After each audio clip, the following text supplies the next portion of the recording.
Good morning and welcome to the Bookum Show. My name is Kyle Colley, and this is a special episode of Author Talks Podcast, a podcast to hear the behind the scenes stories, ideas, and writing journeys of authors. This episode is brought to you by Bookum, the book community's new and best way to host dynamic online book clubs. Download the app and start your book club today at www.bookumapp.com. Make sure to like, comment, and subscribe to our channel.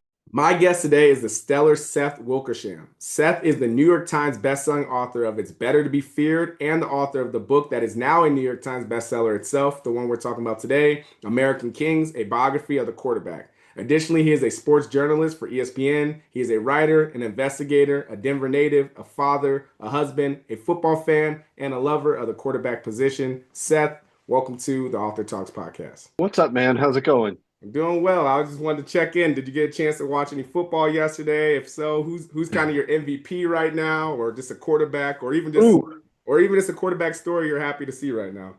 I did watch a lot of football yesterday. I think if I were to pick an MVP, I would probably pick Matthew Stafford so far. I Okay. think that if you're going to pick a quarterback, I mean, I think that like he's played, I think consistently the best of any quarterback, this year so far. Um, but football season's a long, football season's long. Like it's funny because like usually we're kind of used to it being like the halfway point in the season, and I know we're like basically there, but it still kind of feels like that we're in the first third just because of how long the schedule goes and in the 17 games. So far, I would say Matthew Stafford. Yeah, and the quarterback, I mean, especially the MVP, it kind of moves like a pendulum. I think about something Yeah. like Carson Wentz year where Carson was the guy, and then like Yep. right at the end he gets hurt, and then now he doesn't even get to be MVP. I just think it moves a lot in that sense too. It does. And I mean, Carson's an interesting guy. I mean, this is like totally off topic, but like, I mean, he was so good that year. And of course, the Eagles end up like having a great team that wins the Super Bowl that year. But like, I think that like the psychological component to recovering from injury is something that just generally in sports, we don't pay enough attention to. And I think that like some guys don't recover. We kind of make the assumption that you recover and you pick up from where you were, and that's a faulty assumption. And some guys, even if they physically recover, I don't know if they ever mentally recover quite like they were before it. Yeah, can we talk a little bit about the psyche of a quarterback? Because I think of someone like a Daniel Jones who's just having a phenomenal year this year, Yeah. who for a little bit we might even cast it off as maybe a journeyman or he's never going to become the guy that, New York thought he was going to be back in the day. Can you talk about what kind of goes into a quarterback and how they have these resurgences? I know sometimes it's, the offensive philosophy, but just talk a little bit, from your book and kind of those quarterbacks that have made those evolutions. Yeah, it's one of the topics I didn't really get into. And there's a couple like things that ended up on the cutting room floor that have to do with quarterbacks that, it was like they almost made it. But like, that element is interesting. So like there's this entire economy for quarterbacks in the NFL who are drafted into really bad situations with that are systemically bad, right? I mean, like it doesn't matter who's the coach, who's the quarterback, these teams just aren't good. And then sure enough, they're unable to transcend all that failure. And so they get labeled as busts like really quick. And then I think that like if they can just hang on, if they can just keep their confidence, and if they can have some agency over where they go next in their career and who they learn from, there's room for them in the NFL, and I think that that's interesting. I mean, Baker Mayfield to an extent, Geno Smith, Sam Darnold. I think that Mac Jones is like kind of one of those guys, and Daniel Jones is like kind of one of them. I mean, look, he got a lot of playing time in New York. I mean, I think he got 94 starts if I remember right, and so clearly it wasn't just his fault that things didn't work out there.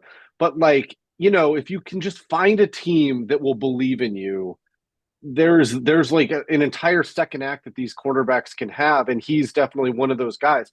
And it's like I've talked to them about like what happens in those, it's like if you can just have a reset, maybe you're not playing right away and you have a chance to like sit back and watch, you're gonna get another chance. And inevitably when you get your other chance, it's like the game has kind of slowed down for you in a way that it didn't before. It's really, really kind of a fascinating thing. No, that's a good point. And I even think about, I think Drew Brees had said it a couple weeks ago when he was just talking about the idea of a lot of quarterbacks, you mentioned like 80 or 90 starts. Like a lot of quarterbacks just need a lot more starts. And you're talking about, I think about a player, I'm trying to think of a good player, but recently there's been players that, or I should got Trey Lance might be a good example, who really only played maybe 20 games in college and then got picked as a starting quarterback. Can't really find his footing, but even if you just see how he's playing underneath Jim Harbaugh in preseason this year, he looks like he's kind of coming along and could be another one of those guys. I think sometimes a lot of quarterbacks just need that, whatever you like, all the stuff you're talking about, the system, the training. I think about, for example, I guess this kind of is a question too, in the sense of there's this viral video that was going around, and Cam Newton even commented on it, like what goes on inside of the helmet of the quarterback.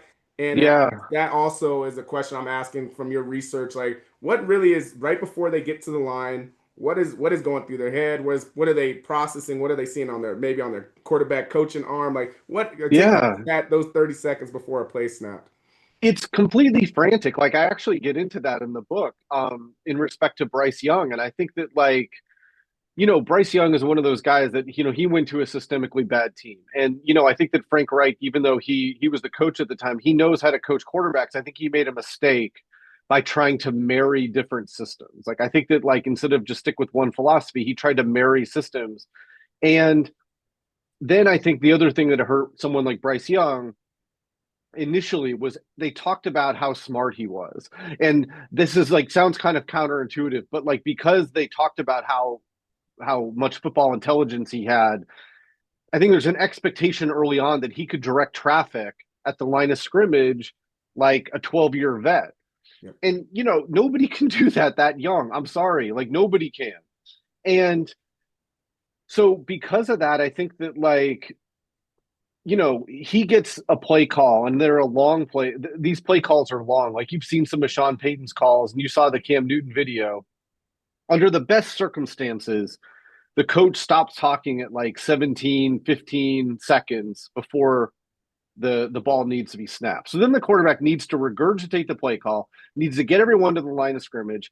If he's calling out the protections and not the center, he needs to do that.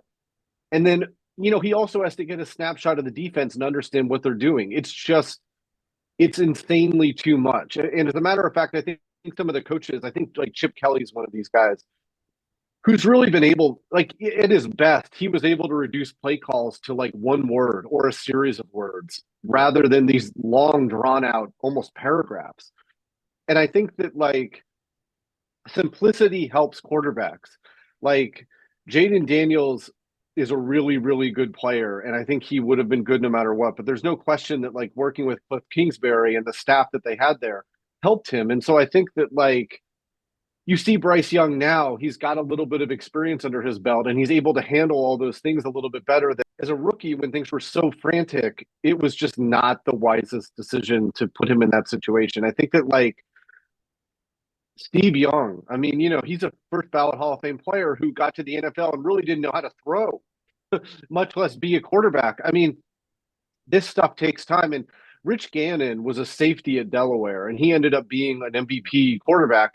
And he is the best explanation for this. And he says that playing quarterback in the NFL is like when you first learn how to drive. I mean, you are clutching the wheel. Every single movement seems like a reason to tap the brakes. You just have no feel for the road. And then once you get some reps, you understand how the road works and where traffic is coming from and what you need to look out for. And does that mean that you'll never get into a wreck? No, but it means that you've got a feel for it. And that's the best way that I can explain kind of this evolution of what happens with quarterbacks. I think that when you see Joe Flacco, people how is it that Joe Flacco is able to, just come off the street or, be, 41 years old and get traded to a team like the Bengals and have success. And that's that he may not know every car and he may not know every road, but he knows them all just enough that he can it might be a little rocky at first as he's trying to figure out the dials and everything, but he'll figure it out. And, I think that in some ways there's no mystery. It's the biggest mystery in sports is why some of these guys who are really good in college fail in the NFL. Why can't we predict this? Why can't we scout this? Why can't we coach this? And all of that stuff is totally legitimate, but the learning process is actually the least mysterious of it all, I think. No, that's I love that you said that. And I just think about because I used to grow up watching when I used to didn't grow up in the era, but I remember watching the West Coast offense with Yeah. Bill Walsh, and I read his book, Score Takes Care of Itself, and he just talks about Hmm. how he had to develop this offense that even his Paul Bryan at the Brown at the point was like, hey, you can't, they kind of they're back and forth because of how he was doing this brand new motion offense and getting these quick reads. And I think about quarterbacks that have thrived in that, from obviously Montana, you said Steve Young, but even the Yeah. Bengals quarterbacks that had their huge runs in Kenny Anderson. Ken Anderson. Yeah, Yeah. so can you talk a little bit about those type of quarterbacks that are, maybe less known? Because you even in your book you bring up like Benny Friedman, how he changed the game, or Sid Luckman, or Yeah. you gave a couple of those names, or singing, yeah, Sammy Baugh, like all those quarterbacks. Talk about those evolutions of the quarterback style. Well, I mean, the quarterbacks are littered with people who get forgotten by history, right? I mean, it's like when Johnny Unitas retired, and he had a longer stay at the top of the list than most guys, but like I went to like a memorabilia auction with his family, and the auctioneer had to remind the audience who Johnny Unitas was halfway through it. Like, why is no one bidding on these black cleats? And I think that like quarterbacking is littered with guys who have these seasons that get forgotten by history. One that Benny Friedman, definitely one of those guys, and I think that he retired a little early. But if he had hung out a couple more years, I think history. He played in the 30s. I think history would have remembered him a little bit more. I mean, Y.A. Tittle is another one of those guys. I mean, he's famous for a horrible photo of him with blood streaking down his face when he had thrown an interception, and he kind of looked like a broken man. He had a cracked sternum, is why he was in so much pain. But like in 1962, that dude threw 36 touchdown passes in 12 games, NFL record. John Elway never threw 36 touchdowns in a season, by the way.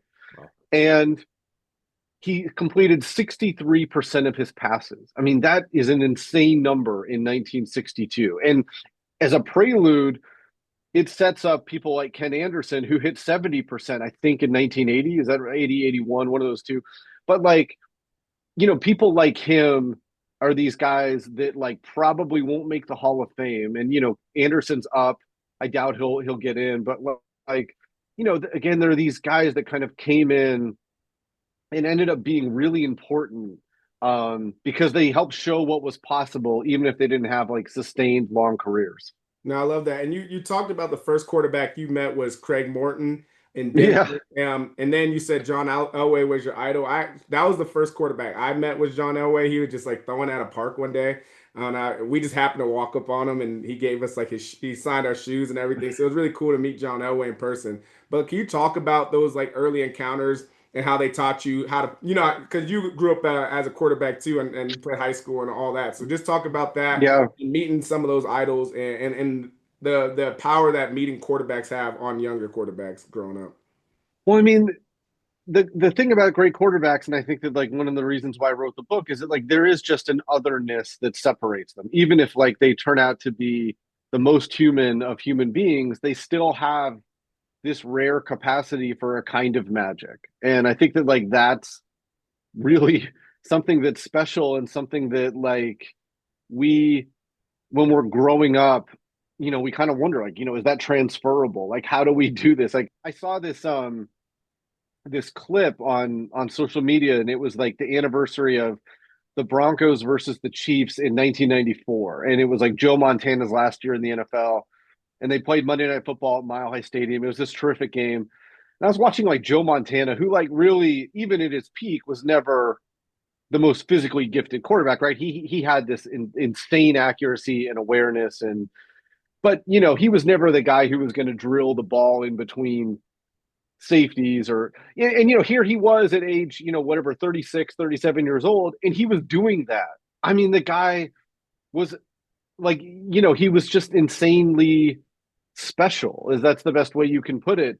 And it's just something that like that's the magic that nobody can figure out a way to harness. And like how is it that Tom Brady has as many comeback wins as he does in college and slips to the sixth round? How is it that in, I think his second start, his first home start, he rallies the Patriots back from 2 touchdowns down and they win in overtime. I mean, there's just something that some of these guys have that's a little magic. And I think that, like, even when I was doing the book, I interviewed Shaq Harris. I think James Shaq Harris is one of and his pictures behind me.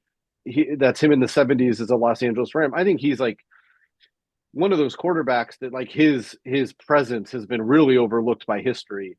Um, and sitting with Shaq Harris and talking about his career, sitting with Warren Moon and talking about his career, Elway, Steve Young, even now, even though I do a lot of investigative journalism and I'm not in awe of people, there is a little bit of a moment where you're just like, dude, this is ridiculous. Here I am with these guys. Yep. And we can't talk about that it factor without talking about Joe Namath, one of the most important quarterbacks Yeah. to play the position, part athlete, part celebrity, everything in between. Can you talk about that cultural impact that quarterbacks have, and that duality of being both a performer, a leader, and just their role in society?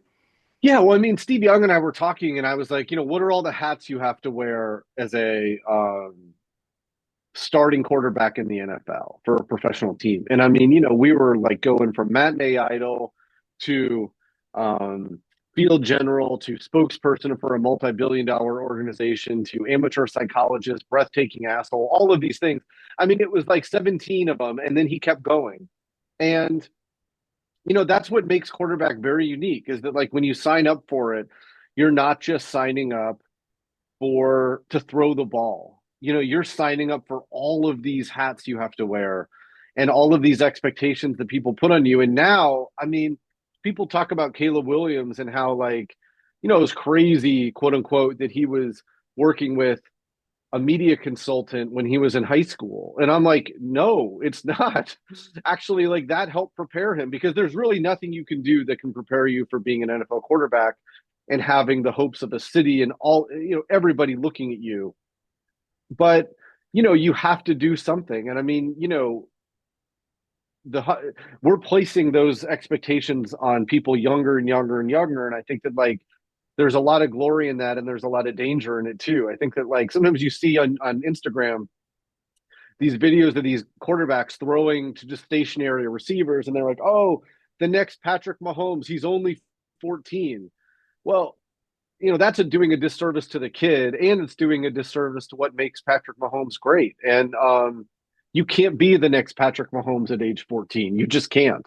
No, and we built like someone like Arch all the way up, and then they tear Arch down, Archman, and become Right, just right. obviously his name and everything in between. But you talked about Caleb Williams. Can you talk about the black quarterback finally change? What kind of finally changed in the league, the mindset that made it possible for black quarterbacks to rise at the level they are? Because now we're looking at, I think, maybe 50% of the league, or if you're a little bit right over it, are black quarterbacks starting. So can you talk about that? I mean, I think that, like, when I was doing research, there's a couple of ways to look at this. And when I was doing research on my quarterbacks, like, I would look at, like, Bob Waterfield in the 1940s, and he was a Hall of Famer. He impacted the idea of the quarterback in a big way, and he was a really, really great player.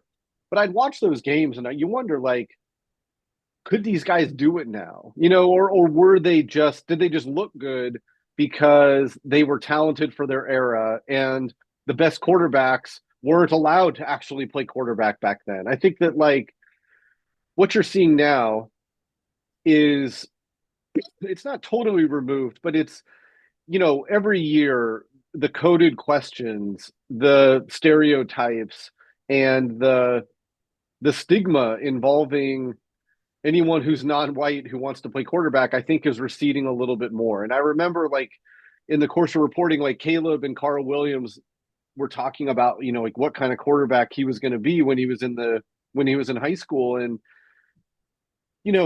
he would study everyone and try to, like, he would study wide receivers for open field moves and things like that. But his dad told him, is like, you have to be Tom Brady, Peyton Manning, and the next guy. Like, you have to do all of these things, because, you are going to face stereotypes and unfair coded issues that have nothing to do with your ability. And, you have to prepare for that. And, that's a lot to put on a kid. And, I think the only thing you could say is that, like, it's a good thing that, it's not gone, but it's receding a little bit more every year. I mean, James Harris, again, to go back to him, he was at Grambling in the 60s, put together a fantastic career. And he was ready to just bail on the NFL. Like, screw it. If they don't want a black quarterback, I don't want to deal with this. And Eddie Robinson, the legendary coach at Grambling, was like, you got to do this because you're going to help the next guy. And Harris was kind of like, I still don't want to do it. Yep. And Robinson was like, that's up to you. But if you do go, you can't say you didn't make it because of the color of your skin, because you know that going in ahead of time. So you got to be ready. And that's a big burden on a young man, one that we can't really even imagine. And Shaq Harris went to this park before he was due to report to Buffalo Bills training camp. And he went to this park by himself in Louisiana. And the litmus test for quarterbacks back then was, can you throw the deep out? So he blindfolds himself and he throws the ball at a tree. And he's like, if I hit the tree, I'm ready to go and I'll go report for training camp. If not, maybe this thing just isn't meant to be. So he throws the ball and he misses. And so then he's like, well, maybe 2 out of 3. And, he goes and retrieves the ball and he puts the blindfold back on and he stands 20 yards away and he throws the ball at the tree. And I mean, if he had missed and he decided not to go to Buffalo Bills training camp, I mean, you're talking about a lot of players, Warren Moon, Doug Williams, so many guys who maybe don't play quarterback in the NFL because of him, because James just mattered that much. Instead, he threw the ball, he heard the thud, and he lifted his blindfold and he saw the ball bouncing back to him, and he was like, I'm ready.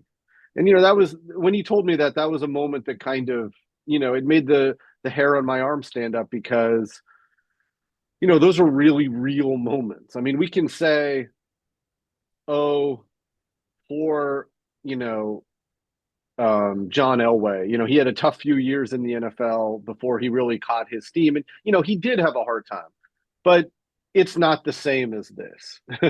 And, that was, I feel like one of the real blessings of the book was being able to just learn about moments like that are real moments that really had like an impact you can see today. I mean, Patrick Mahomes talks about Shaq Harris today. Yep. See, and you got the old school Broncos helmet. So you got Marlon Yeah. Briscoe in his role and being, Yeah. breaking color barrier as well. Can we talk about, as we kind of start to wrap up, I feel like I have to talk about Tom Brady, the GOAT at the position. Yeah. Do you think that there is I guess in basketball, we talk about ring culture where it's like, okay, Michael Jordan and LeBron are Yeah. trying to get their 6th and 7th rings and kind of that race for rings. Do you think that because of how great Tom Brady has been at the position, that now ring culture has entered into the NFL? Because I see that even Pat Mahomes, they're like, oh, if he doesn't get this three-peat, he can never catch Brady. And he already got beat by Brady in a Super Yeah. Bowl one. So like you talk about that and kind of how much Yeah. Tom Brady has impacted how the quarterback position has been played. Well, I mean, Brady, the Brady just moved the bar so far, because he played till he was 45 years old. He was an excellent quarterback at age 45. He could have kept going. I mean, he accomplished everything out there to accomplish. And again, he almost like, the standard was Montana and Terry Bradshaw when it came to rings. And, he almost doubled that. So many things fell into place for him. The fact that like he fell into place at the right time for the right team. The fact that he was able to stay healthy, which wasn't all luck, but some of it was luck. And then it's just like all of these things that happen. Malcolm Butler intercepting the ball at the goal line. You know what I mean? All of these things. And so, um, you know, ring culture matters, and I think that like I think that like it'll probably stick because of just how singularly great Brady was when it came to winning championships, and the fact that I don't think anyone's coming anytime soon. I mean, it would take a lot. Even Patrick. I mean, they almost need to, they can't waste a year. I think that like it matters, but I also think that like there's other ways of judging quarterbacks, and I think Brady's the greatest ever you can look at the rings, that's fine. But like, I think that like, if you look at any situation that you might use to judge great quarterbacks, it's hard to not look at him and say if he's not the best, he's at least tied.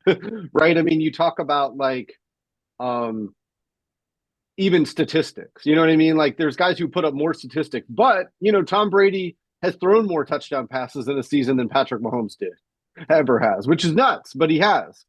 And um, you know, even though back then the passing rules, while favorable, were slightly less favorable, and performance on the biggest stage. I mean, how could as great as Joe Montana was in 2-minute drills, as great as Patrick Mahomes has been in, you know, those huge clutch moments, John Elway was, Brady still has a resume that's deeper than they do in that regard. And so I think that like, um, you know, Brady just has, he's just the most accomplished player in NFL history.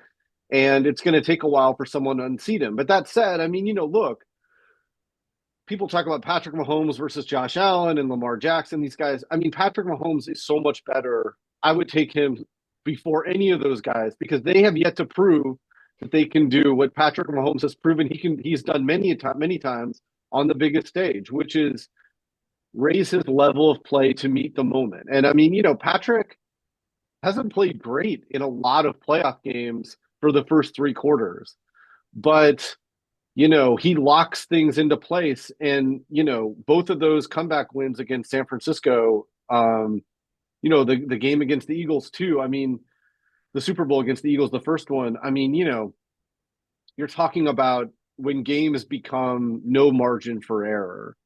And that dude has that gene. And Lamar Jackson, Josh Allen, as great as those guys are in the regular season, they have yet to show that they have that gene.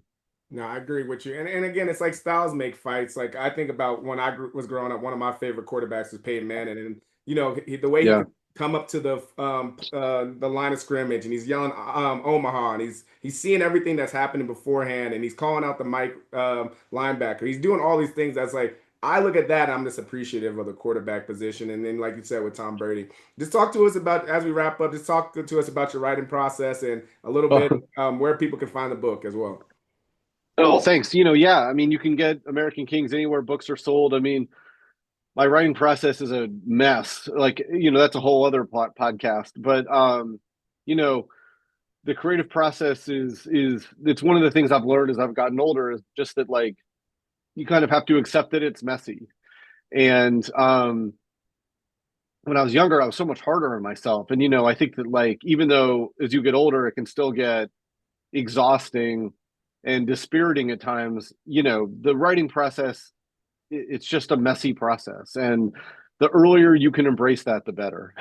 Yeah, I'll let it hear it. All right. Well, thank you, Seth. We'll make sure to put the book in there and make sure everybody that's listening, go get your copy of American Kings. Thank you so much, Seth, for your time. My pleasure, man. Thank you.